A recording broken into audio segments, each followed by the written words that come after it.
61번 보겠습니다. 법 원에 관한 설명으로 옳지 않은 것은 재판의 규범, 법의 근원 이런 거 표현하는 거죠. 1번 대법원 규칙. 법원이 될 수 있죠. 이 법원은 일단 민법 1조에서 뭐라고 하고 있어요? 이렇게 하고 있죠. 법률의 규정이 없으면 관습법에 의하고 관습법의 규정이 없으면 조리에 의한다. 법관조 이게 민법 1조잖아요. 그렇죠? 그랬을 때 이 법률 뭐가 포함되는 거죠? 대법원 규칙이 포함되는 거죠. 법률, 명령, 대법원 규칙, 국제조약, 그 다음 자치법규 이런 것들 다 포함시키는 거니까요. 그게 바로 4번.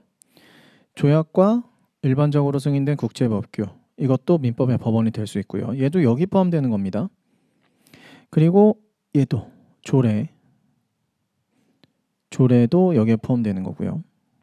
3번 사회에 거듭된 관행으로 생성된 사회생활 규범이 관습법으로 승인되었다면 그 후 사회 구성원들이 그러한 관행의 법적 구속력에 대하여 확신을 갖지 않게 되었더라도 중요한 말 확신이 없어졌네요. 자, 이게 바로 관습법이죠. 관습법의 요건은 뭡니까? 첫 번째로 관행이 있어야 된다. 관습이 있어야 되고요. 두 번째 사회 구성원들이 그게 법이다라는 그 법적 확신이 있어야 되는 거죠. 그 다음 마지막 세 번째가 헌법을 최상위법으로 하는 전체 법질서에 반하지 않아야 된다라는 건데 지금 두 번째 요건 확이 탈락됐다라고 그러는 거잖아요. 그렇다면 더 이상 법적 규범이 될 수가 없는 거죠. 62번 물건에 관한 설명으로 옳지 않은 것은 권리는 물건이다? 물건은요 원래 동산과 부동산으로 나누고 있죠. 우리 법에서. 그럼 권리는 도대체 뭘까? 권리의 객체라는 표현을 써요. 우리 물건이 권리의 객체라는 표현을 쓰는데 권리의 객체 중에 하나가 물건이라고 생각하시면 됩니다. 그럼 권리의 객체 또 뭐 있는데? 채무자의 행위, 채권이라는 것의 객체는 채무자의 행위가 되고요. 뭔가 물권, 소유권이라든지 이런 것의 객체가 물건이 되는 거죠. 그러니까 권리가 조금 더 큰 범위다 정도로 생각을 하시는 게 맞을 것 같아요. 정확하게는. 완전히 정확한 건 아니지만 그 정도의 개념으로 생각하시면 좋을 것 같습니다. 2번 전기 동산이죠. 우리 물건은 관리 가능성이 있어야 되니까 전기도 물건이 되는 거고 물건은 동산 아니면 부동산으로 나뉘는데 부동산은 토지와 그 정착물을 얘기하는 거니까 전기는 부동산은 아니니까 동산이 되어야죠. 마찬가지로 금전도 동산이고요. 신체로부터 분리된 머리카락도 동산으로 보고요. 그 다음에 5번 소유권 보존 등기를 한 20개 집단 얘도 동산은 아니지만 토지에 붙어 있으니까 그럼에도 불구하고 토지와 별개 부동산으로 보는 거죠. 등기가 되어 있으면 나무도 뭐 워낙 중요한 거니까요. 63번 신의칙 봅시다. 신의칙 강행법규에 위반한 법률 행위를 한 자 내가 위반한 거긴 하지만 어쩔 수 없다. 무효다. 주장하는 거 가능합니까? 네, 가능하죠. 신의칙에 반하지 않는다고 합니다. 그렇죠? 왜냐하면 그 강행법규가 보호하고자 하는 공익이 이렇게 형해화 될 수가 있으니까. 2번 해제권에도 실효의 원칙이 적용되나요? 네, 될 수 있죠. 실효의 원칙. 기간이 오래 지나고 상대방이 더 이상 행사하지 않을 것으로 신뢰했다면 실효의 원칙은 적용이 되는 거니까요. 3번 계약 자유의 원칙은 신의칙에 의하여 제한될 수 있다. 맞죠? 계약 자유 원칙은 너랑 나랑 그냥 어떤 내용의 계약을 체결하든지 일단 그거는 유효인 걸로 보는 건데 그런데 그게 너무나 신의칙에 반하는 사정들이 많이 보인다면 그쵸? 뭔가 권리가 너무 심하게 남용되고 있는 것 같다. 사정 변경이 크게 일어났다. 아니면 모순 행위를 하고 있는 것 같다라는 이런 사정 등등이 생긴다면 신의칙에 의하여 제한될 수가 있는 겁니다. 신의칙은 못 들어가는 곳이 없죠. 그래서 다 들어가서 개입할 수 있죠.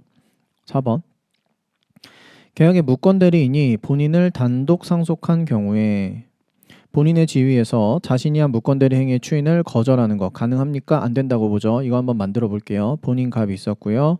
무권 대리인 을이 있었습니다. 무권 대리인은 본인으로부터 대리권을 수여하지 못했는데 그럼에도 불구하고 X를 매도하는 행위를 했죠. 무권 대리 행위 했습니다. 자, 여기 대리권 수요 없었고요. 무권 대리 행위 했고요. 무권 대리 행위라면 본인한테 뭐가 생깁니까? 추인권과 거절권이 생기죠.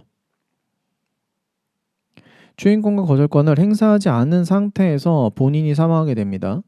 우리는 사망 이퀄 상속이니까 본인이 가지고 있던 추인권과 거절권이 누구한테 상속이 된 거예요? 을한테 상속이 된 거죠. 그래서 을한테 추인권과 거절권이 생겼습니다.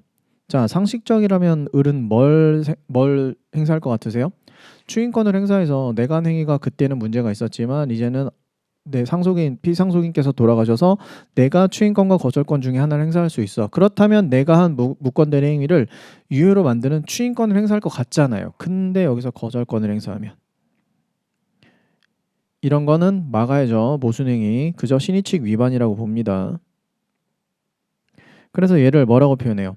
무권 대리인이 본인을 상속한 경우라고 표현하고 그때는 뭐 행사하면 안 될 거예요. 근데 반대가 될 수도 있죠. 여기가 상속인이고 여기가 피상속인인 경우도 있습니다. 그때는 거절권 행사 가능했었어요. 두 가지 사례. 5번. 채권자가 채권을 확보하기 위하여 제3자의 부동산을 채무자 명의로 명의 신탁을 시켰대요. 그 다음에 그 부동산에 대하여 강제 집행을 하는 따위, 우리 판례가 따위라는 말을 쓰죠. 그래서 이런 거는 신의칙에 비추어 허용될 수 없다. 신의칙 위반이라고 봅니다. 자세하게 설명을 드리고 싶은데 넘어갈게요. 네. 자세한 판례 설명은 다 기본 강의라든지 객관식 할 때 하는 거고 여기 오늘 강평에서는 간단하게만 보고 넘어가니까 개별적인 판례 사실관계라든지 이런 거는 웬만하면 많이 안 하도록 하겠습니다. 64번 소멸시효에 관한 설명으로 옳지 않은 것은 1번 진명 등이죠. 진정명의 회복을 원인으로 한 소유권 이전 등의 청구권은 소멸시효의 대상이 되지 않습니다. 근거는요. 소유권에 근거한 소유권을 전제로 한 청구권이기 때문에 얘는 소멸시효의 대상이 되지 않는 거고요. 소유권에 기한 것이기 때문에 2번 미등기 매수인이 목적 부동산을 인도받아 점유하고 있는 경우에는 매수인의 소유권 이전 등기 청구권 소멸시효에 걸리지 않고요. 뭘 했더라도 소멸시효 걸리지 않죠? 처분했더라도 타인에게 점유 사용하고 있는 것뿐 아니고 타인에게 처분했다고 하더라도 소유권 이전 등기 청구권은 소멸시효에 걸리지 않는다고 보죠. 3번 토지 점유취득 시효 완성자가 제3자에게 점유를 이전했네요. 점유취득 시효 완성자는 그 당시 취득 시효 완성 시에 등기 명의자에게 소유권 이전 등기 청구권을 갖게 되거든요. 그런데 점유를 잃었잖아요. 점유 이전했어요. 그렇다면 점유취득 시효 완성자가 등기 명의자에 대해서 가지는 소유권 이전 등기 청구권이 있었죠. 그 점유를 계속하고 있는 동안에는 소유권 이전 등기 청구권의 소멸시효는 흐르지 않습니다. 그런데 여기서는 점유를 이전해서 점유를 상실하게 되었습니까? 그렇다면 그때부터 똑딱똑딱 소멸시효가 흐르게 된다라는 말. 부동산 매매 계약의 합의 해제에 따른 물권적 청구권 합의 해제가 됐네요. 그럼 매도인은 뭘 가지죠? 야 등기 내놔라고 등기 말소 청구권을 가지게 되죠. 이거는 소멸시효의 대상이 되지 않습니다. 이에 비해서 매수인이 청구하는 대금 반환 청구권은 소멸시효의 대상이 됩니다. 차이가 있죠. 5번 근저당권 설정 약정에 의한 근저당권 설정 등기 청구권은 그 피담보 채권과는 별도로 소멸시효에 걸립니다. 갑이 을에게 돈을 빌려주고요. 뭘 보고 빌려줬을까요? X를 보고 빌려줬죠. 금전대여 대여금 채권이 하나 생겼을 겁니다. A 채권이라고 해볼게요. 그리고 을은 뭐라고 하고 빌렸냐면 야 내가 X에다가 저당권 설정해줄게. 저당권 설정 약정을 하게 된 거죠. 저당권 설정 약정을 했는데 아직까지 저당권 설정을 안 해준 겁니다. 그러면 갑은 을에 대해서 뭘 가지냐면 저당권 설정해내라 설정 청구권 을 갖게 되는 겁니다. 저당권 설정해줘 라는 거 갖게 되죠.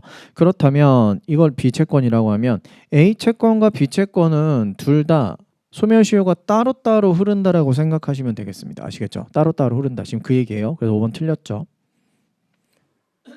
A가 살아있으면 언제나 B채권은 소멸시효가 흐르지 않는다. 뭐 이런 말이 있는데 그런 거 아니에요. 두 개 다 따로따로 흐르게 됩니다. 65번. 소멸시효와 그 효과에 관한 설명으로 옳지 않은 것은 1번 정지조건부 권리는 조건이 미성취되었으면 더 이상이 아니고 권리 행사가 불가능한 상태에 있는 거잖아요. 그러니까 소멸시효는 항상 권리를 행사할 수 있을 때부터 진행하게 되는 거니까요. 소멸시효 진행시키면 안 되겠죠. 조건 미성취인 동안에는요. 채권의 시효가 완성되었나요? 채권의 담보를 제공한 물상보증인은 소멸시효 완성을 주장할 수 있는 소멸시효 시효 완성의 원용권자에 해당한다. 원용권자 또 누구 있어요? 물상보증인, 그냥 일반 보증인, 그리고 또 누구 있죠?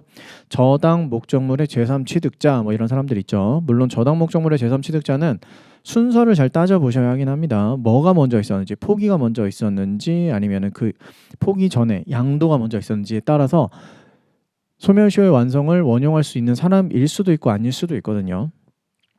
3번 부작위를 목적으로 하는 채권 소멸시효는 위반 행위를 한 때로부터 진행한다. 이거 법조문에 아예 규정이 되어 있고요. 4번 주채무자가 시효 이익 포기했습니까? 그렇다면 보증인에게 효력을 미치지 않게 합니다. 주채무에 관련된 건 보증채무에 다 영향 미치는 거 아니야? 아니죠. 주채무가 소멸시효 중단되면 보증채무가 중단되는 거? 네. 주채무가 소멸하면 보증채무가 소멸하는 거? 네. 그런데 주채무가 시효가 완성이 됐어. 시효가 완성이 돼서 소멸하면 보증채무도 소멸하거든요. 그 이후에 주채무자가 시효이익 포기를 해서 주채무를 되살렸다고 해서 보증채무가 다시 되살아나는 건 아닙니다. 5번 채무 이행을 청구할 수 있는 기간을 채무의 소멸시효 기간보다 짧게 정했대요. 이거 뭡니까? 단축했네요. 즉 경감했네요. 단축 경감은 가능이죠. 소멸시효에서. 왜냐하면 누구한테 유리하게 하는 거? 채무자한테 유리하게 하는 건 가능이잖아요. 소멸시효에 관련된 규정은 강행 규정이라고 하는데 그게 강행 규정인 이유가 채권자를 보호하기 위한 게 아니고 채무자를 보호하기 위한 거거든요. 그러니까 채무자한테 유리하게 소멸시효를 단축 경감하는 건 가능하다라고 봅니다. 넘어가서 66번. 소멸시효 중단에 관한 설명으로 옳지 않은 것은 1번 시효의 완성을 주장하는 채무자가 원고가 되어 제기한 소에 대하여 채권자가 피고래요. 이거 아마 채무자가 원고가 되어 제기한 소송은 채무 부존재 확인 소송 같은 게 되겠네요. 내가 너한테 채무가 없거든 이렇게 해서 소송을 제기했더니 채권자가 무슨 얘기야 라고 하면서 피고로서 응소를 했대요. 그 소송에서 적극적으로 권리를 행사하여 시효 중단을 주장했고 그것이 받아들였다면 소멸시효가 중단이 됩니다. 중단되는 시점은 언제 시점? 응소 시점에서 중단되었다라고 보죠. 2번 피해자가 형사소송에서 한 뭐에 따른 배상명령 신청은 소멸시효 중단 사유가 될 수 있죠. 형사소송 제기가 된 것만으로 소멸시효가 중단되는 것은 아니지만 배상명령 신청이라는 형사법적 이런 관련된 절차를 취하게 된다면 그렇다면 민사상 손해배상 채권에 뭐가? 소멸시효가 중단되게 되는 겁니다. 3번 특별한 사정이 없는 한 쓸모없는 말이고요. 이미 소멸시효가 완성된 후에는 시효 중단을 인정할 수 없다. 소멸시효가 완성이 돼 버렸으면 더 이상 중단은 안 되는 거죠. 뭐가 필요한 거죠? 만약에 소멸시효를 되살리려면 포기가 필요한 거죠. 포기. 채무자의 포기가 필요합니다. 4번 시효 중단을 위한 후소로서 전소의 승소 판결로 확정된 채권의 시효를 중단시키기 위한 재판상의 청구가 있다는 점에 대하여만 확인을 구하는 형태의 새로운 방식의 확인 소송도 허용된다. 새로운 방식의 확인 소송. 이거 왜 하는 거죠? 채권이 있었어요. 갑이 을한테 채권이 있었는데 돈 내놔, 대여금 반환 채권이라고 해볼게요. 그러면 소송을 통해서 이제 권리를 우리는 보전받는 걸 생각하니까 A채권 청구해서 판결문 확정받았단 말입니다. 판결문 받았어요. 승소 판결. 그러면 이제 A채권 내놓으라고 해야 되는데 을이 가지고 있는 재산이 하나도 없어요. 그래서 집행이 안 되는 거 아닙니까? A채권은 판결을 받았으면 10년짜리로 소멸시효가 연장이 된 상태죠. 10년 동안 을한테 재산아 생겨라 하고 있는데 재산이 안 생겨. 그럼 A채권 더 이상 집행이 안 되잖아요. A채권 이제 어떻게 해야 돼요? 10년 다 될 쯤에? 10년 지나면 A채권 완전 소멸하니까 다시 한번 소송 제기해서 또 10년을 늘려놓는 게 필요한데 그때 하는 방법 중에 하나가 쉬운 소송 형태가 생긴 겁니다. 새로운 형태의 확인 소송 이런 거를 하나 허용해 주겠다라는 의미예요. 채무자는 현존하지 아니하는 장래 채권을 미리 승인할 수 있다. 와, 답은 너무 쉽게. 미리 승인 안 되잖아요. 그죠? 67번 소멸시효 기간에 관한 설명으로 옳지 않은 것은 세무사 직무에 관한 채권은 3년입니까? 10년이죠? 이거 한번 나온 적 있었고 그리고 우리 시험이 세무사 시험이니까 계속 내시는 것 같네요. 세무사는 10년입니다. 이 의도 변생수에서 변호사 변은 변호사, 변리사, 공증인, 공인회계사 이런 사람들만 들어가는 거잖아요. 한 명 더 있는데 법무사 이런 사람들 5명만 들어가 있고 다른 직렬의 사람들의 채권은 3년으로 보지 않습니다. 10년으로 봐요. 당연히 좋은 겁니다. 그게 여러분들한테도. 왜냐하면 세무사 3년짜리 시효가 진행되면 3년 동안 행사 안 하면 없어지는데 10년짜리는 10년 동안 행사 안 해야지 없어지는 거니까요. 틀렸고 2번 리조트 객실 사용료 월 단위로 지급하기로 약정했습니까? 월 단위로 뭐 이런 거 있었는데 그게 아니고 얘는 사용료잖아요. 사용료. 사용료라면 단기 소멸시효 1년짜리. 채권 및 소유권 이외의 재산권은 20년. 법조문에 나와 있고요. 기본은 10년이지만 채권 소유권 이외의 재산권은 20년. 4번. 파산 절차에 의하여 확정된 채권도 뭐랑 똑같죠? 판결에 의해 확정된 채권과 동일합니다. 그래서 어떻게 하는 거죠? 시효 기간은 10년으로 늘어나게 되는 거죠. 원래 10년짜리였으면 10년 더 늘어나게 되는 거고 원래 3년짜리, 1년짜리였다고 하더라도 10년짜리가 되는 겁니다. 5번. 주채무와 보증채무 모두 단기 소멸시효에 걸립니다. 판결로 확정되어 다시 진행되는 주채무가 10년으로 연장됐다고 하더라도 보증채무 시효 기간까지 연장되는 것은 아닙니다. 여기서는 보증채무의 또 독립성. 보증채무는 언제나 종속성, 언제나 독립성이 아니고 어쩔 땐 종속성, 어쩔 땐 독립성 이러니까 그거 개별 사례 하나하나 좀 알아두셔야 되죠. 68번 민법상 기간. 와 진짜 너무 좋지 않아요? 왜냐면 기간 계산하는 시간 잡아먹는 기간 계산 문제조차도 안 나왔어요. 그냥 법조문만 물어봤지. 나이의 계산에서 그리고 이거 1세에 이르지 아니한 경우에는 월수로 표시할 수 있다. 이 법조문과 이 법조문 나이는 출생일을 산입하여 만 나이로 계산한다. 1번과 3번이 지금 이제는 전 대통령이 되셨죠. 전 대통령 이름 나이라고 부르잖아요. 그렇죠? 바로 그때 생긴 법조문입니다. 원래는 법조문이 되게 심플했어요. 나이는 출생일을 산입하여 만 나이로 계산한다. 이거 하나만 들어있었나? 근데 거기에 이런 게 하나 끼어 들어갔어요. 이제 2번. 기간의 말일이 토요일인 때에는 그 기간은 이 길로 만료시키면 안 되겠죠. 이 길이 언제예요? 일요일이잖아요. 만약에 일요일이면 그 다음 날까지 월요일까지 가야 되니까. 물론 월요일이 또 공휴일이라면 그 다음 날까지 가야 되는 거고요. 그래서 기간의 말일이 토요일입니까? 그렇다면 이 길로 만료한다면 무조건 틀리겠죠. 일요일이니까. 그죠? 그 다음 날까지 가야 되는 겁니다. 2번 틀렸고. 정년이 60세라고 하는 건 만 60세가 도달하는 날을 얘기하는 겁니다. 사람의 나이가 이렇게 쭉 가다 보면 60세가 되는 날이 있을 거고 60세로 1년을 살다가 61세가 되는 날이 있을 거잖아요. 그러면 정년이 60세라고 하는 날은 59세로 쭉 살다가 60세가 되는 날 정년이 된다라고 생각하시면 되겠습니다. 5번. 기간을 일, 주, 월, 년으로 정했습니다. 그럼에도 불구하고 기간이 오전 0시로부터 시작한다면 초일 산입으로 가죠. 원래 우리는 대원칙 초일 불산입이죠. 우리는 내일부터 1일이다. 그런데 두 가지 예외. 기간이 오전 0시로부터 시작하는 경우와 그 다음에 여기 나이를 계산할 때 그때는 초일 산입이 원칙이 되는 거죠. 69번. 주물과 종물에 관한 설명으로 옳은 것은 종물은 주물로부터 독립한 물건이어야 됩니다. 하지만 반드시 동산일 필요는 없어요. 부동산도 가능. 2번. 주물 종물의 이론은 물건 상호 간에 적용되고요. 권리 상호 간에도 유추 적용되죠. 그래서 주된 권리, 종된 권리, 주된 권리가 처분되면 종된 권리도 처분될 수가 있게 되는 겁니다. 3번. 주물의 소유자의 상용에 제공되고 있다. 공하고 있다라고 해서 이게 주물과 종물의 성격이 인정됩니까? 아니죠. 주물의 상용에 제공되고 있어야 되는 겁니다. 그래서 소유자라는 말 나왔으니까 의심을 가지고 보시고 주물 그 자체의 효용과 직접 관계가 없는 물건이라고 완전히 정확하게 세기를 박아버렸죠. 종물성 없습니다. 4번. 주물을 점유에 의하여 시효 취득했나요? 그렇다면 종물에는 미치나요? 점유 취득 시효는 뭐가 중요하죠? 점유라는 사실 상태가 굉장히 중요하기 때문에 주물을 점유에 의해서 시효 취득했다고 해서 종물 점유 안 하면 종물 시효 취득 못 합니다. 종물도 점유할 것이 필요해요. 시효 취득하기 위해서는요. 5번. 주물에 설정된 저당권의 효력은 다른 정함이 없으면 종물에 미쳐야죠. 그죠? 그게 바로 주물과 종물의 관계잖아요. 여기 2번. 주물 종물의 이론은 물건 상호간에만 적용되는 게 아니고 권리 상호간에도 유추 적용된다가 맞는 말이니까 그게 대표적인 게 주물의 저당권이 되면 종물에도 저당권의 효력이 유추 적용된다 정도로 해석하시면 되겠습니다. 70번. 강행 규정과 임의 규정에 관한 설명으로 옳지 않은 것은 초일 불산입, 기간 계산 이거 강행 규정입니까? 임의 규정이죠? 당사자의 합의로도 배제할 수 있고요. 다른 법에 다른 규정이 있으면 그에 따르게 되는 겁니다. 물론 강행 규정과 임의 규정은 누가 판단하는 거죠? 법원이 판단하는 겁니다. 우리가 판단하고 그런 거 아니죠. 그러니까 우리는 개별 사례들을 그냥 알아두시는 게 필요한 거고요.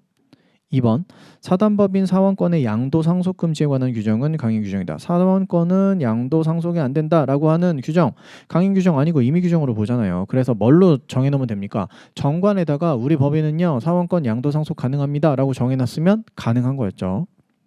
3번 천연과실의 귀속에 관한 규정은 뭐죠? 천연과실은 원물로부터 분리하는 때 이를 수취할 권리자에게 속한다라는 말이 있었죠. 임의 규정입니다.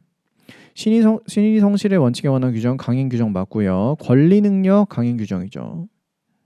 권리능력 임의 규정이라고 하면 태아는 무조건 부정, 당사자의 합의로 가능. 태아는 언제나 권리능력 있음, 당사자의 합의로 가능. 다 가능하다는 건데 아니죠. 민법상 능력에 관련된 규정은 전부 다 강행 규정입니다. 71번 조건.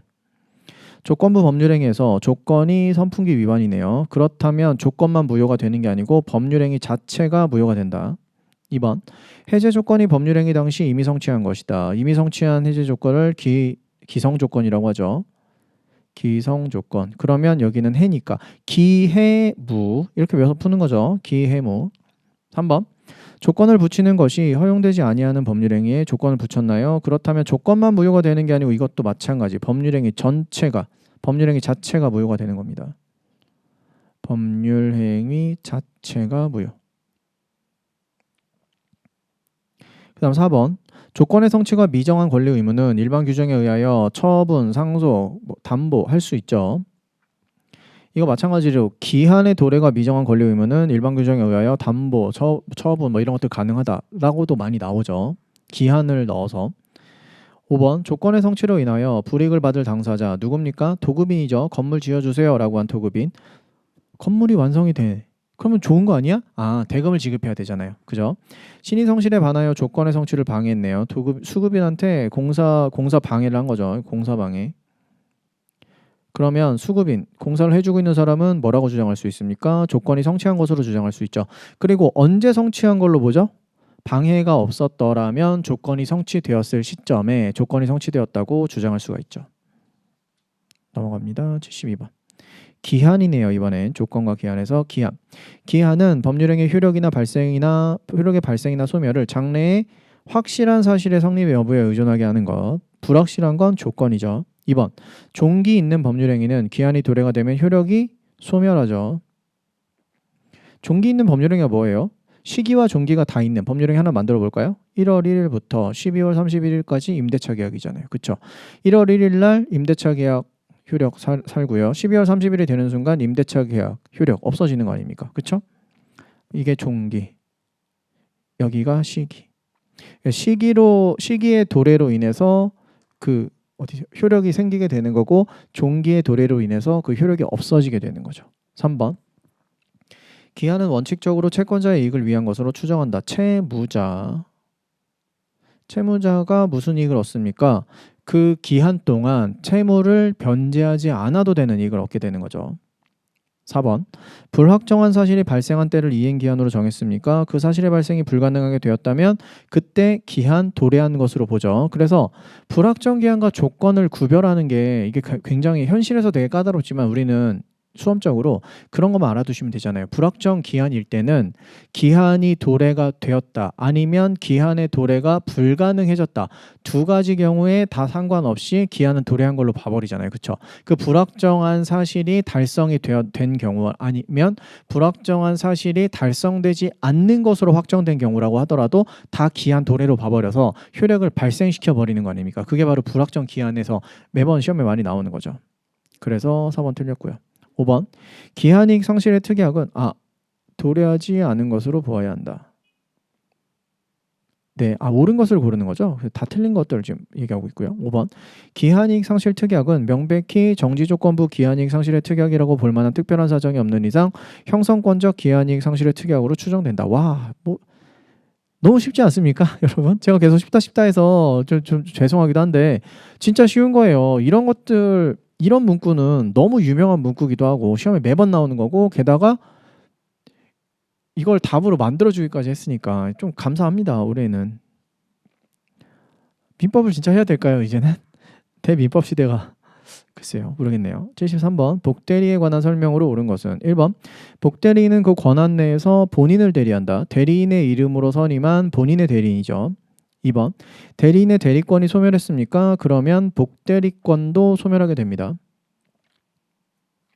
복대리인의 선임으로 대리인의 대리권을 소멸한다고요? 무슨 말도 안 되는 얘기야. 둘 다 병존하죠. 병존. 복대리인은 제3자에 대하여 대리인과 동일한 권리 의무가 있죠. 누구랑 누구에 대해서 본인과 제3자에 대해서 대리인과 동일한 권리 의무가 있고요. 5번 임의대리의 목적인 법률행위의 성질상 대리인 자신에 의한 처리가 필요하지 않다면 그렇다면 묵시적인 승낙이 있는 것이 기본값이죠. 뭐 안 한 이상 명시적으로 그 복대리 금지의 의사를 표현하지 않은 이상 묵시적인 승낙이 있다가 기본값이 되는 거죠. 그래서 여기 법률행위의 성질상 대리인 자신에 의한 처리가 필요한 경우가 뭐예요? 이 아파트 분양계약이잖아요. 그렇죠? 분양계약 대행 이런 것들이 바로 대리인 자신에 의한 처리가 필요한 행위라고 보잖아요. 나오는 것. 우리 시험에서 등장하는 건 맨날 그게 나오죠. 74번. 대리에 관한 설명으로 옳지 않은 것은 1번 부동산 입찰 절차에서 동일 물건에 관하여 이해관계가 다른 2인 이상의 대리인이 됐습니까? 그렇다면 그 대리인의 의사에 따라서 내가 대리인이 누구를 입찰자로 만들 수 있는지 결정할 수가 있게 되잖아요. 그래서 그 대리인이 한 입찰은 무효가 됩니다. 2번 피성년 후견인이 아닌 자가 대리인이 된 후 가능해요? 네, 가능해요. 뭐가 있으면? 의사 능력이 있으면 피성년 후견이 아닌 자구나. 아닌 자는 언제나 당연히 대리인 될 수 있죠. 하지만 그 이후에 성년 후견이 개시됐나요? 그 이후에 피성년 후견이 됐다고요? 그렇다면 대리권 소멸되나요? 네. 왜? 대리인의 사망, 성년 후견 개시, 파산 이거는 대리권 소멸 사유잖아요. 법에서 정하고 있기 때문에 그냥 이렇게 되는 겁니다. 근거는 뭐죠?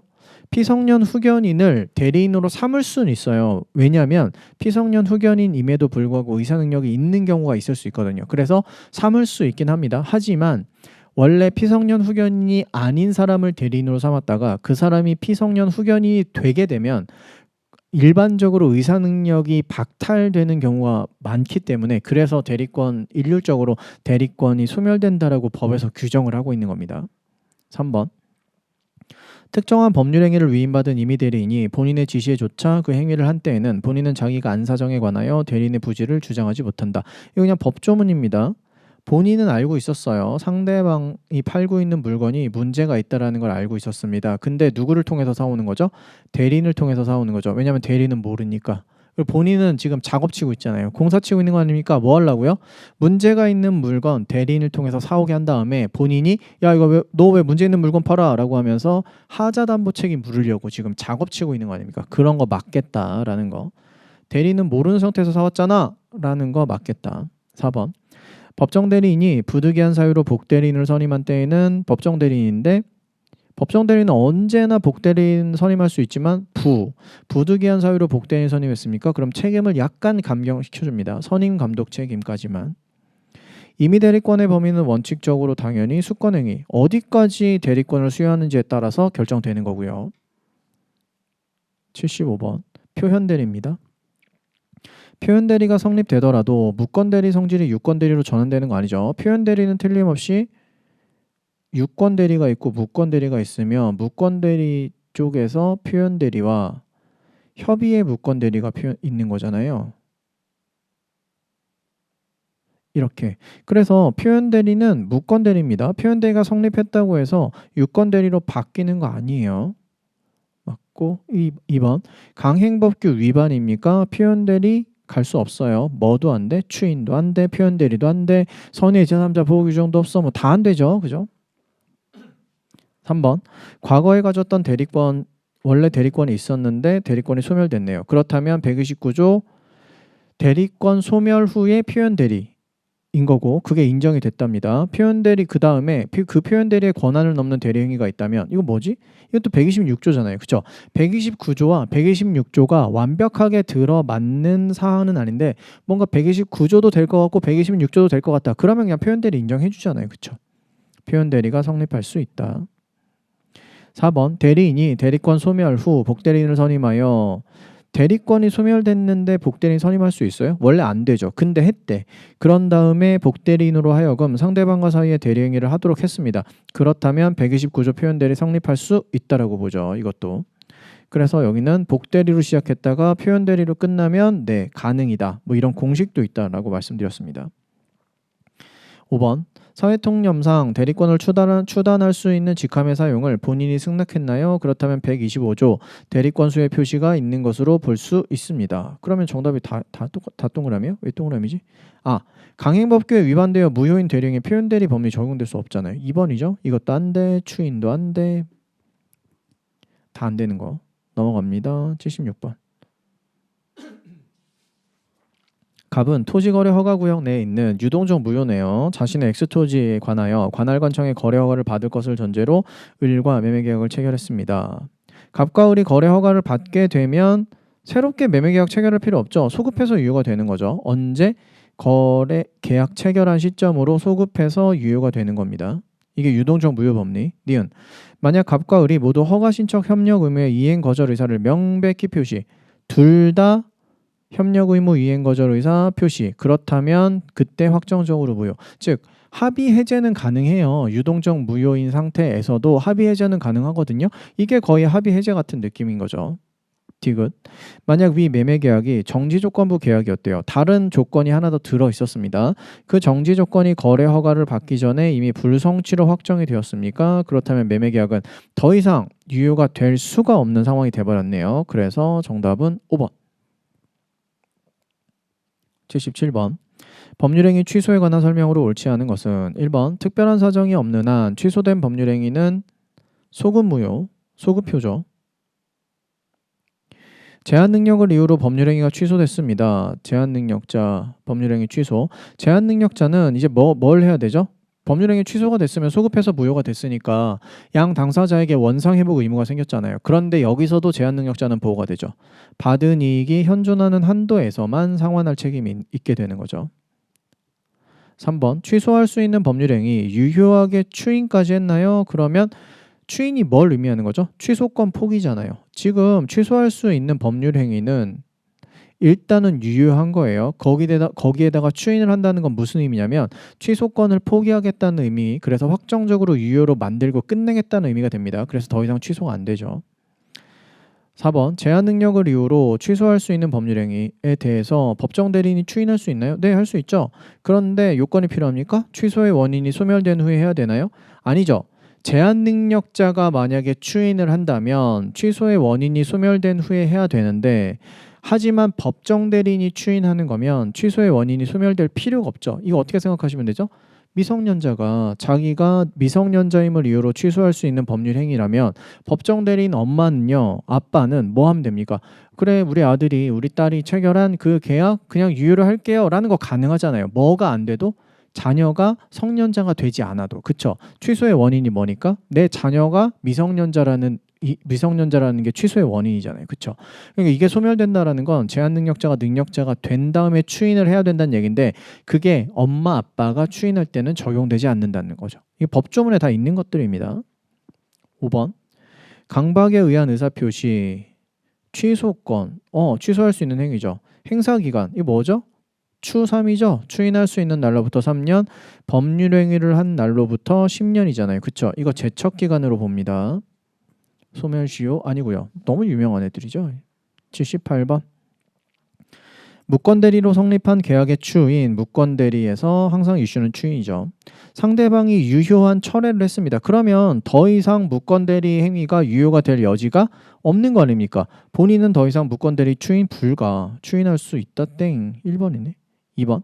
의사표시 일부에 대한 추인은 원래 무효죠. 하지만 상대방의 동의를 얻으면 가능. 그래서 상대방의 동의를 얻지 못하면 무효.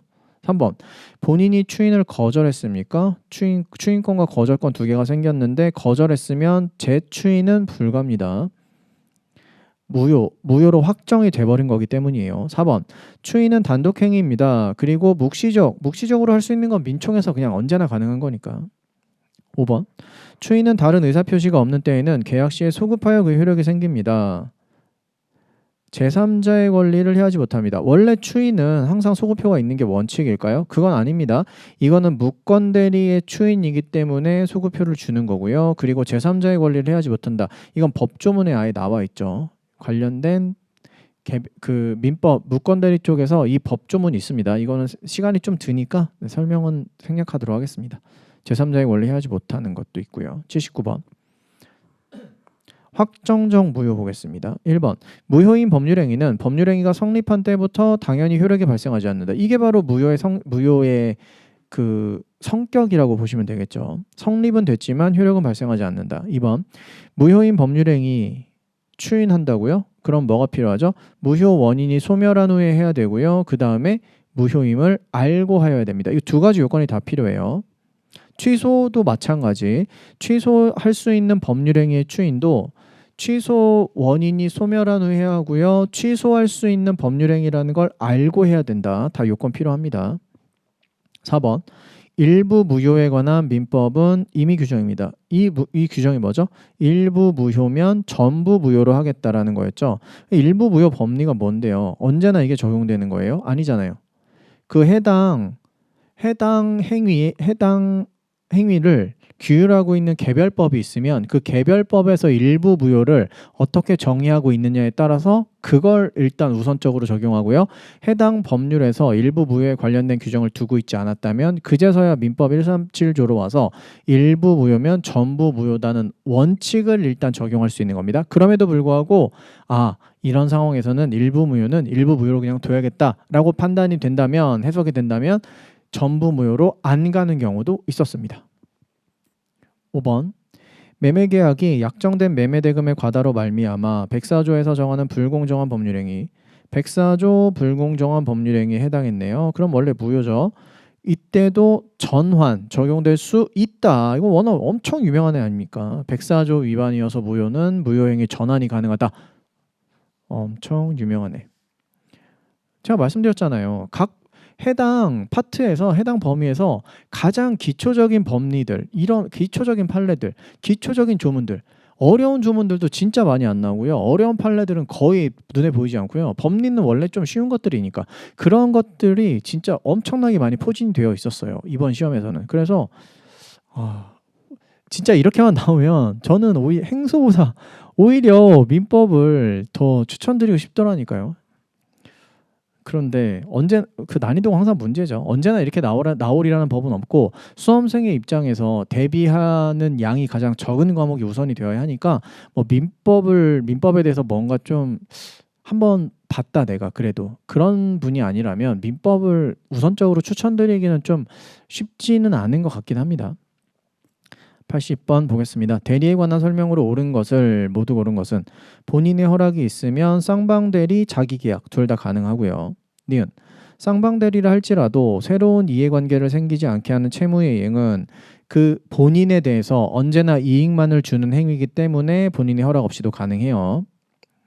디귿 135조 1항에 따른 무권대리인의 상대방에 대한 책임, 이게 뭡니까? 계약 이행 책임 아니면 손해배상 책임. 이거 두 개는 누가 선택하는 거예요? 상대방이 선택해서 지는 책임이고 이건 무과실 책임이라고 하죠. 즉 무권 대리인에게 과실이 있든 없든 상관없이 지는 책임이라는 겁니다. 대리 관계의 붕괴를 막기 위해서 어쩔 수 없이 이렇게 정해놨다는 거죠. 그래서 오늘 2025년 세무사 1차 시험 중에 민법 총칙 해설해봤습니다. 문제가 상당히 쉬웠고 내년에는 어려워질 것으로 예상이 되지만 만약에 민법을 선택 과목으로 해서 계속 진행을 하실 수험생 분들이시라면 뭐 그거는 고민하는 게 아니에요. 우리는 항상 똑같이 대비하고 똑같이 가서 푸는 거예요. 그래서 대비는 어디까지 하시면 되냐면 기출문제를 가지고 대비하시는 그 방법으로 가야 됩니다. 그 중에서도 난이도가 너무 높아서 이해가 잘 안 되고 어렵다라고 하는 것들은 또 버리면서 가는 거예요. 아시겠죠? 선택 과목에는 시간을 가장 적게 들이고 합격할 수 있는 만큼의 공부를 하는 게 맞다고 생각하기 때문이죠. 오늘 그러면 민법 총칙 시험 지난주에 보셨던 시험 해설을 해봤고요. 듣느라고 고생하셨습니다. 수고하셨습니다.